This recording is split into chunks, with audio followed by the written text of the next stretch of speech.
Hey, this is Rich from Newschoolpiano. Very first thing I should say is please subscribe to my free channel. Today we're going to do Fortnight featuring Post Malone. It's 2 parts and about 4 chords. It's in E. Come on down to the piano. All right, nice and straight, beautiful. So the 4 chords are E,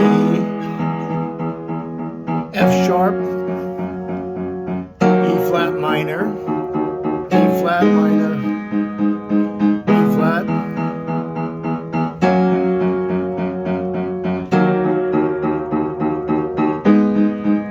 and then it changes to this one other part change. It goes, and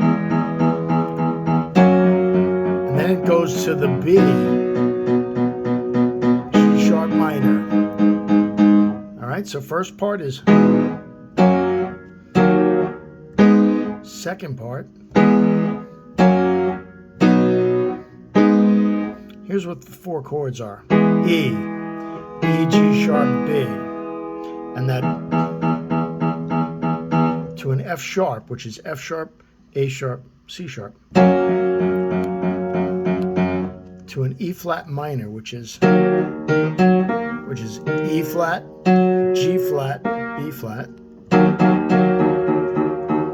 to an A flat minor, which is A flat, B, E flat. And then the second one is E to F sharp. And I play a B, but you saw me play it like that, but it's really a B, which is